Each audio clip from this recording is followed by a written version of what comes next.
You are going to listen to a telephone conversation between a caller and a call centre operator. As you listen, complete the numbered spaces in the identification form in the book. First, you have some time to look at questions 1 to 5. You should answer the questions as you listen, because you will not hear the recording a second time. Listen carefully and answer questions 1 to 5. Platinum Card Service, Rebecca speaking. How may I help you? I've got a few problems with my credit card account. Okay. What is your credit card number? Let's see. It's here somewhere. Here it is. Can I just take the card number, please? Yes, it's 6992 6992 3443 3443 1147 1147 8921. 8921. Right. Can I just check that? 6992 3443 1147 8921. That's it. And your name? Carlos da Silva. I just need to check a few details for identification and security, if you'll bear with me. That's okay. And what's your postcode? SE1 8PB. SE1 8PB. That's it. Vauxhall Close, London? Yes, that's right. And the house number? 43. And can you give me your date of birth? 13th of the 7th, 63. And one further check, if I may. Can you give me your mother's maiden name? Yes, it's Moore. Is that Moore? Yes, that's it.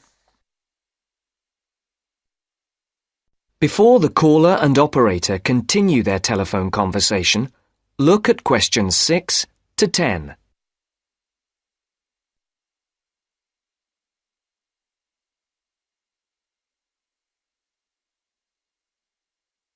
Now listen to the next part of the conversation and answer questions 6 to 10.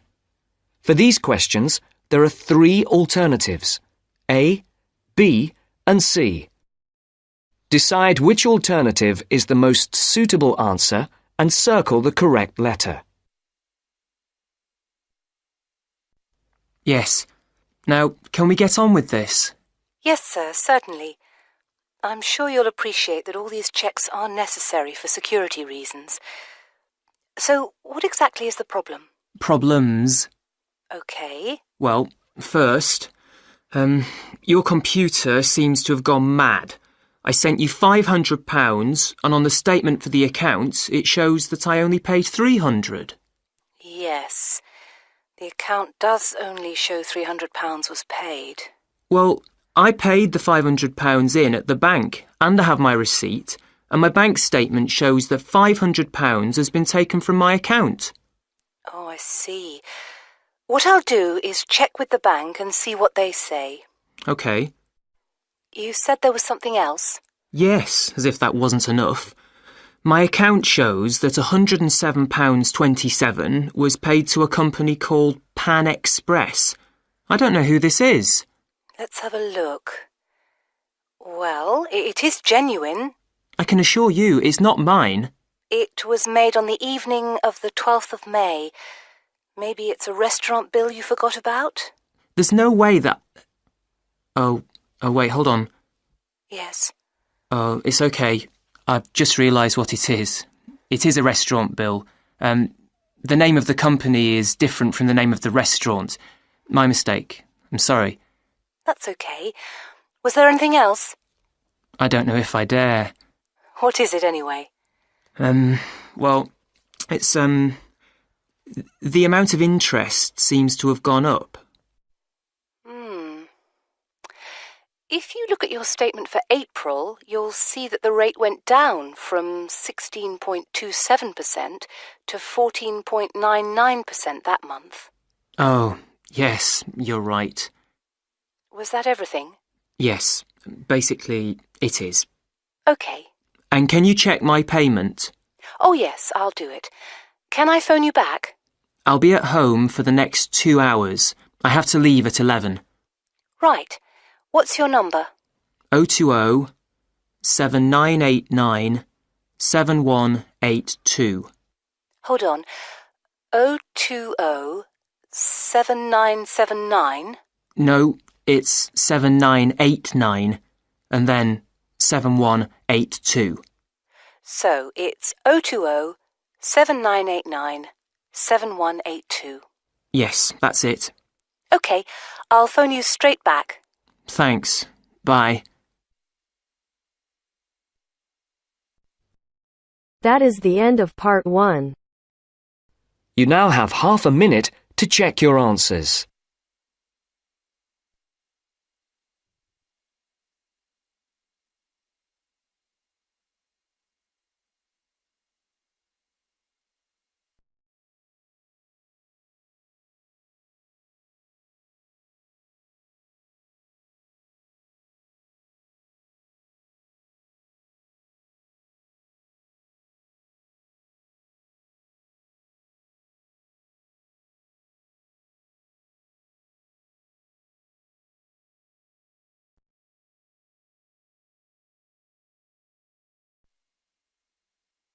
Now turns to part 2. Part 2. You will hear a library assistant talking about the library she works in. You now have 30 seconds to read questions 11 to 15.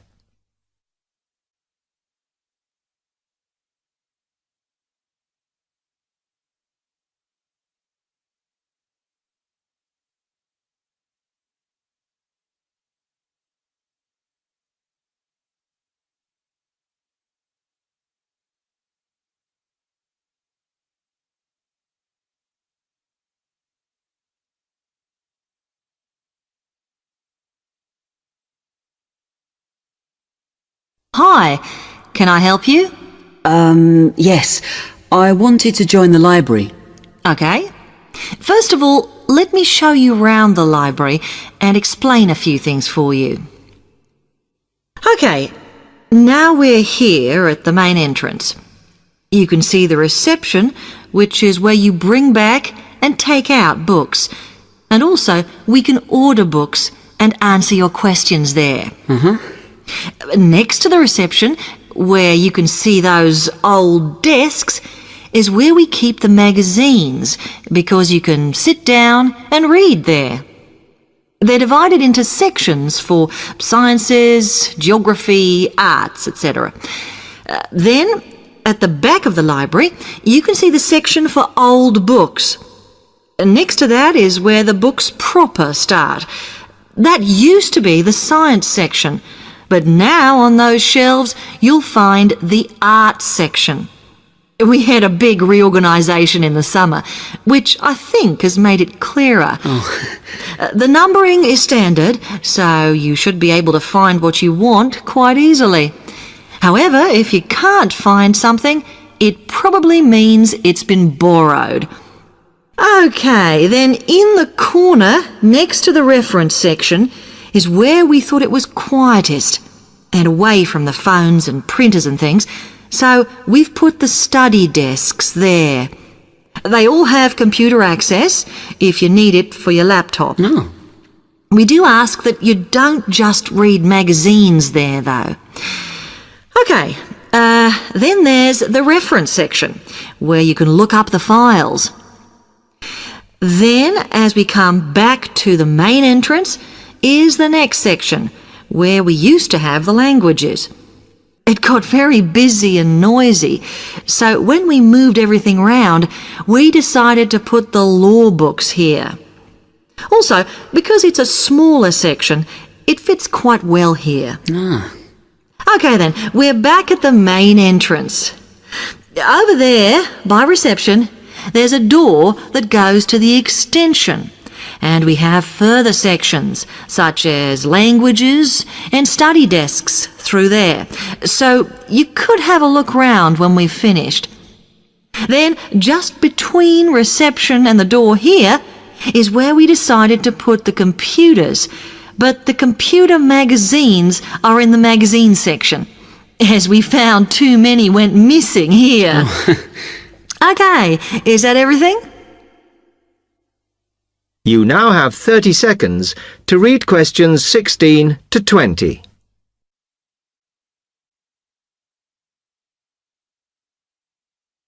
That's great, thanks. Can you just tell me a bit about borrowing and the rules and whatever? Of course. Over the last 2 months, we've been introducing a new system for this, and you can now take books out for 6 weeks. That's generally enough for most people. We usually get books back within 30 days. Of course, you may decide to renew the period. You used to have to come in to get the book stamped because we don't like doing it over the phone, as there's no record of it. But now you can do all that via email. Oh. If you do forget to renew, then we do make a charge, I'm afraid. That helps our costs, of course, but we do insist on it. The good news is that there is only one charge. I know some libraries charge £1 for 1 week and then it goes up with each week it's late. We ask for £1.50 as we think that's high enough to stop people being overdue. The other thing you may want to know is what you do about books that are not on the shelves. We do have a system for reserving them. All you have to do is fill in a yellow form behind those blue ones on the desk and give it to someone at reception. We'll let you know when it comes in. Also, sometimes you will need a journal article that we don't have but can get from other libraries. So we offer an ordering service if you need it. Now, if you'd like to fill in this form here.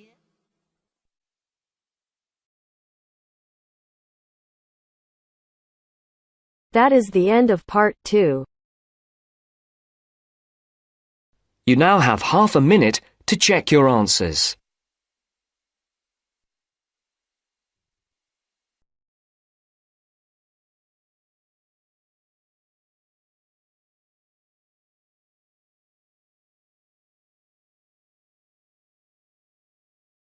Now turns to part 3.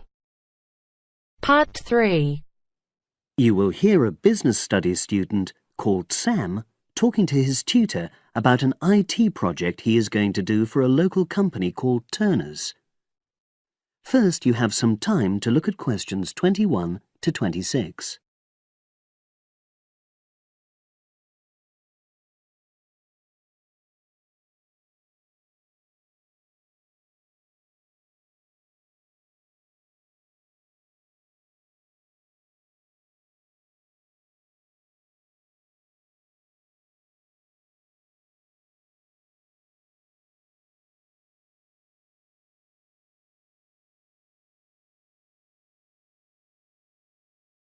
Now listen and answer questions 21 to 26. Hello, Sam. Come in and sit down. Thanks. You're here to discuss your company-based IT project, aren't you? Yes, I've been to see the manager and he's given me a lot of ideas about projects that the company would find useful, but I wanted to ask your opinion about them before I choose one. Yes, that's fine. Now, this company's called Turner's, isn't it? That's right. It's a small engineering company. They make machine components for trade use. They're well established. They started in 1976, but they're a bit old-fashioned. Okay. And what kind of projects did Turner's suggest you could do for the company? Well, they want some improvements made to their customer database. The one that they've got at the moment isn't very useful in some ways. I had a quick look at it. That would be a very straightforward project, and it'd be simple enough to evaluate, but I don't think you'd get enough out of a project like that. You wouldn't learn anything new. Well, another project they suggested is to do with their online sales catalogue. At the moment, customers can look at their products, but they can't actually order them online, which must affect their competitiveness. But I said I thought it would take too long. It's quite a big task. You're right. It's too much for the time you've got.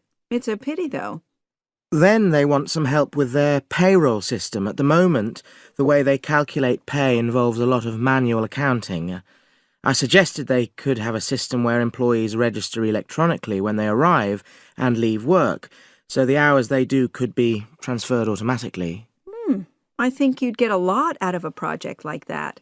It would extend your skills, but it wouldn't be too much to take on. A student did something similar a couple of years ago, but this is slightly different. Well, then they need help with their stock inventory. They do everything manually. Really? Yes, and it takes so much time. It's probably very inaccurate, too. An electronic inventory would probably be the biggest single benefit for the company. I'm surprised they haven't had it done before. I know. Then they wanted to improve their internal security. The manager had visited other companies where the staff use swipe cards to access various areas of the building. It sounded useful, but the trouble is I'm not really sure how to do it. Well, I think you're right in that assessment. At the moment, it's probably a bit beyond your level of knowledge. Is that all? Just one more. Customer service. They want to be able to collect feedback from their customers in a more systematic way. At the moment, it's a bit of a mess, and they probably lose business as a result. Would that involve you going to see customers at their own premises? Because in that case, you might have to do a fair amount of traveling, and that would incur expenses that haven't been agreed with these companies. I never thought of that. Well, it might not be a problem, but it's something that needs clarifying. Well, I hope that's been helpful in narrowing down the options. Yes, it has, thanks. I'll be able to make a decision now. But while I'm here, can I talk to you about coursework? Sure. Now you have some time to look at questions 27 to 30.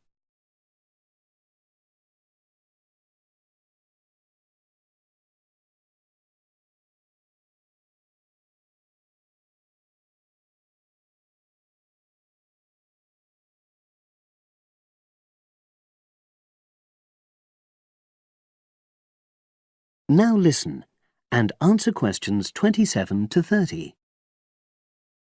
I'm not very happy about the way our group assignment is working. There are some problems. Oh dear.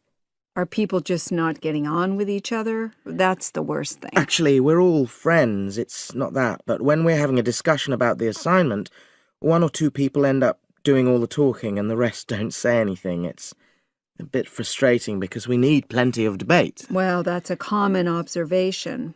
You're studying in a group with people from all over the world, and you all have your own ways of participating. In some places, students are more used to listening than talking, and vice versa. I suppose you're right. I'll try to remember that. Does everyone pull their weight as far as sharing the workload is concerned? I'd say they do, yes. And our group elected a leader. She's very good at making sure no one's overloaded. But personally, I feel that there are just too many of us in the group. Whenever we try to arrange a meeting, there's always at least one person who can't make it. It's not anyone's fault, it's just that we've all got slightly different timetables. Well, I'm glad you've talked to me about it. Feedback is always useful. Is there anything else you're concerned about? There are a couple of problems with lecturers that all the students are talking about. Last semester we had negative feedback about the way lectures were organized. There were several occasions when the wrong room had been booked or the same room had been booked twice, that sort of thing. Is that still a problem? That hasn't happened at all as far as I know. Oh, good. It's sorted out then. But I don't know the reason, but some of the staff often turn up late, so we miss 10 or 15 minutes of our lecture time. It might be because they've been copying handouts for students. I think there's a queue for the machine sometimes. Well, I'll look into that. Thank you for telling me. Anything else? The other thing is that it can be very difficult to get to see a lecturer individually. They're all very supportive and friendly when you do manage to find them, but often they're not in their office, even at times when they're meant to be available for consultation. Okay, that's helpful. Now, before you leave, That is the end of part 3. You now have half a minute to check your answers.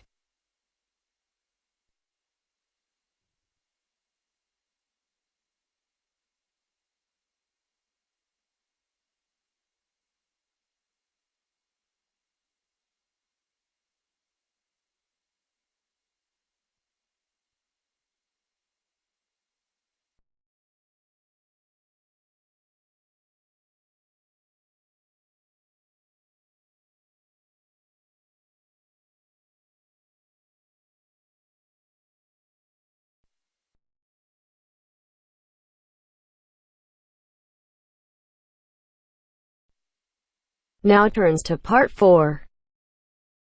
Part 4. In this section, you'll hear an interview on IQ tests. First, you have some time to look at questions 31 to 40.